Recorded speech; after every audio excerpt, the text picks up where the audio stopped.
प्यारे मसीह विश्वासियों, जय यीशु की तथा प्रतिदिन के बाइबल पाठ एवं चिंतन में आपका स्वागत है। आज का पहला पाठ बारूक के ग्रंथ से अध्याय 1 पद संख्याएं 15 से 22 तक से लिया गया है। वचन कहता है, आप लोग यह कहें, हमारा प्रभु ईश्वर न्यायी है और हम यहूदिया के लोग, यरूशलेम के निवासी, हमारे राजा और शासक, हमारे याजक और नबी, हमारे पूर्वज, हम सब के सब कलंकित हैं, क्योंकि हमने प्रभु के विरुद्ध पाप किया है। हमने उसके आदेशों का पालन नहीं किया और हमने अपने प्रभु ईश्वर की वाणी पर ध्यान नहीं दिया, जिससे हम उसकी आज्ञाओं के अनुसार आचरण कर सकें जो प्रभु ने हमें दी थी। जिस दिन प्रभु हमारे पूर्वजों को मिस्र से निकाल लाया, उस दिन से आज तक हम उसकी आज्ञाएं भंग करते और उसकी वाणी का तिरस्कार करते आ रहे हैं। इसलिए आज वे विपत्तियां और अभिशाप हम पर आ पड़े हैं, जिन्हें प्रभु ने अपने सेवक मूसा द्वारा घोषित किया था, जब वे हमारे पूर्वजों को मिस्र से निकालकर उस देश में जा रहे थे, जहां पहले की तरह आज भी दूध और मधु की नदियां बहती हैं। हमने प्रभु द्वारा भेजे हुए नबियों की वाणी पर ध्यान नहीं दिया। हम दुष्टता पूर्वक अपनी राह चलते रहे, पराये देवताओं की उपासना और ऐसे कार्य करते रहे जो हमारे प्रभु ईश्वर की दृष्टि में बुरे हैं। प्रभु की वाणी, ईश्वर को धन्यवाद। और आज का सुसमाचार पाठ संत लूकस के अनुसार पवित्र सुसमाचार अध्याय 10 पद संख्याएं 13 से 16 तक से लिया गया है। वचन कहता है, धिक्कार तुझे खोराजिन, धिक्कार तुझे बेतसैदा। जो चमत्कार तुम में किए गए हैं, यदि वे तीरूस और सीदोन में किए गए होते तो उन्होंने ना जाने कब से टाट ओढ़कर और भस्म रमाकर पश्चाताप किया होता। इसलिए न्याय के दिन तुम्हारी दशा की अपेक्षा तीरूस और सीदोन की दशा कहीं अधिक सहनीय होंगी। और तू कफरनाहूम, क्या तू स्वर्ग तक ऊंचा उठाया जाएगा? नहीं, तू अधोलोक तक नीचे गिरा दिया जाएगा। जो तुम्हारी सुनता है वह मेरी सुनता है, और जो तुम्हारा तिरस्कार करता है वह मेरा तिरस्कार करता है। जो मेरा तिरस्कार करता है वह उसका तिरस्कार करता है जिसने मुझे भेजा है। प्रभु का सुसमाचार। हे ख्रिस्ते, तेरी स्तुति हो।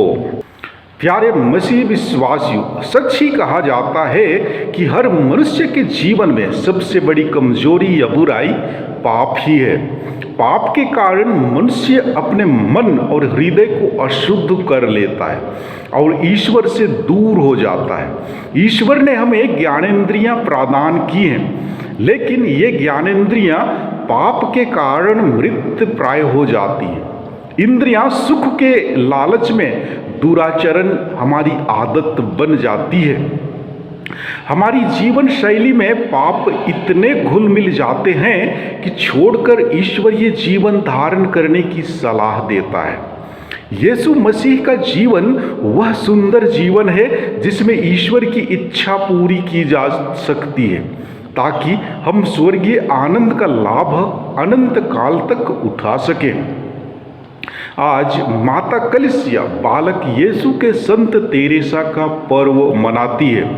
कहा जाता है कि संत तेरेसा का जन्म 1 अक्टूबर सन 1873 में फ्रांस के अल्कोन गांव में हुआ था। 4 बहनों और 2 भाइयों में वह सबसे छोटी थी। उसके माता पिता ईसाई धर्म के दृढ़ विश्वासी थे। मां की मृत्यु के बाद बड़ी बहन पौलीना ने उसका पालन पोषण किया। संत तेरेसा बचपन से ही धार्मिक कामकाज में रुचि लेती थी तथा कार्मेल धर्म संघ में प्रवेश लेना चाहती थी, लेकिन आयु कम होने से समाज में प्रवेश नहीं हो सकी। लेकिन जब वह 15 वर्ष की आयु में पहुंची तो संत पिता की विशेष अनुमति से वह कार्मेल धर्म समाज में प्रवेश की। 22 वर्ष की उम्र में ही उसे नोविसिएट का पद दिया गया। उसने उसे बड़ी खुशी से स्वीकार किया।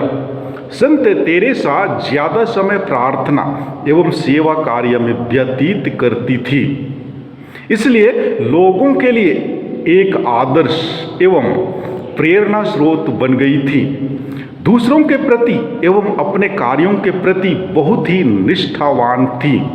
वह कभी किसी के बारे में आलोचना नहीं की और ना ही किसी को दुख पीड़ा पहुंचाया, बल्कि वह दूसरों की सेवा के लिए जीवन जीना चाहती थी। लेकिन प्रभु की योजना उसके लिए कुछ अलग ही थी। अतः 30 सितंबर सन 1987 ईस्वी को संत तेरेसा अपने स्वर्गीय उपहार के लिए 24 वर्ष की भरी जवानी में अपने प्रभु को हमेशा के लिए प्यारी हो गई। कलिसिया आज संत तेरेसा को संत फ्रांसिस जेवियर के समान सभी मिशन की संरक्षिका संत के रूप में आदर एवं सम्मान देती है। प्यारे भाइयों एवं बहनों, कहा जाता है कि संत तेरेसा उदार एवं नम्र स्वभाव की थी। उसमें सेवा के भाव कूट कूट कर भरे थे। वह दूसरों की सेवा के लिए सदैव तत्पर रहती थी। संत तेरेसा कहती थी, जो प्रभु के कार्य के लिए अपने को बलिदान कर देता है वह अपनी आत्मा को प्रभु के लिए बचाए रखता है, जिससे वह स्वर्ग राज्य का अधिकार प्राप्त कर सके। हम भी अपने को छोटे बालकों जैसा उदार, नम्र और सरल बनाए। जी हाँ, जिस तरह बच्चे अपने माता पिता पर सब कुछ के लिए आश्रित रहते हैं, उसी तरह हम भी ईश्वर पर पूरा भरोसा रखें। किसी चीज की जरूरत पड़ने पर बच्चे मांगते हैं, उसी प्रकार हम भी ईश्वर से मांगे, क्योंकि प्रभु कहते हैं, मांगो और तुम्हें दिया जाएगा। वे मांगने वाले की मांग को जरूर पूरा करते हैं। जी हाँ प्यारे मसीही विश्वासियों, हम सभी हमेशा दूसरों की सहायता करना चाहते हैं, लेकिन जब दूसरे उसे ग्रहण नहीं करते तब हमें काफी दुख होता है। यही घटना प्रभु यीशु के जीवन में भी घटी, फिर भी वे हमारे परिवर्तित जीवन के लिए आमंत्रित करते हैं। आज के सुसमाचार में प्रभु के शब्द हमें आमंत्रित करते हैं, उनसे बातें करने के लिए जो चुनौती भरा काम है। हमारे सामने चुनाव की प्रवृत्ति को प्रकट किया गया है कि हम उसे स्वीकारें या त्यागें। ईश्वर हमेशा हमें देते हैं और क्षमा करते हैं। इंसान हमेशा पाता है और भूलता है। यीशु के चमत्कार दूसरों से प्रशंसा पाने के लिए नहीं, बल्कि ईश्वर के प्रेम और दया को प्रकट करने के लिए किए गए। विश्वास के अभाव में कोरेजन और बेतसैदा के लोगों ने उनके चमत्कारों को विश्व नहीं पहचाना। उनके बीच यीशु ने चमत्कार किया और वे उनके साथ रहे। पश्चाताप करने का अवसर मिला, पर लोगों ने इस अवसर को बेकार गंवा दिया। कलीसिया में आज भी यीशु उपस्थित हैं और चमत्कार के कार्य कर रहे हैं। भिन्न लोगों और संस्थाओं के माध्यम से यीशु का प्रेम और उसकी दया प्रकट हो रही है। जहाँ पर लोग यीशु के नाम पर एकत्र होते हैं, वहाँ पर स्वयं यीशु उपस्थित रहते हैं। अतः हमें भी यीशु को निकट से पहचानने का अवसर प्राप्त है। क्या हम उन्हें पहचानते हैं? अगर हाँ, तो हम ईश्वर को धन्यवाद दें, अगर नहीं तो न्याय के दिन हमारी दुर्दशा होगी। जी हाँ प्यारे भाइयों एवं बहनों, कहा जाता है कि पश्चाताप एक जादू की छड़ी है जिसके द्वारा मन और हृदय कोमल हो जाते हैं, साथ ही साथ संबंध भी घनिष्ठ हो जाते हैं। इन दिनों हम लोग विशेषकर ईसाई भाई बहन इस जादू की छड़ी को नहीं पहचान रहे हैं। हमारे जीवन में यह स्पष्ट दिखाई दे रही है। इस संबंध में कुछ स्त्रियां साकार दिखाई देती हैं। क्या स्त्रियां ही पाप करती हैं? क्या पुरुष वर्ग पाप नहीं करते? जो पाप स्वीकार या पश्चाताप का शब्द भी उनके मुंह से उच्चारित नहीं होती। प्रेरित चरित अध्याय 3 पद संख्या 19 में वचन कहता है, आप लोग पश्चाताप करें और ईश्वर के पास लौट आएं, जिससे आपके पाप मिट जाएंगे। ईसा भी यही उपदेश दिया करता था। संत मत्ती के सुसमाचार अध्याय 4 पद संख्या 17 में वचन कहता है, उस समय से ईसा उपदेश देने और यह कहने लगे, पश्चाताप करो और स्वर्ग राज्य निकट आ गया है। ठीक इसी तरह आज के पाठ में पश्चाताप के बारे में कहा गया है।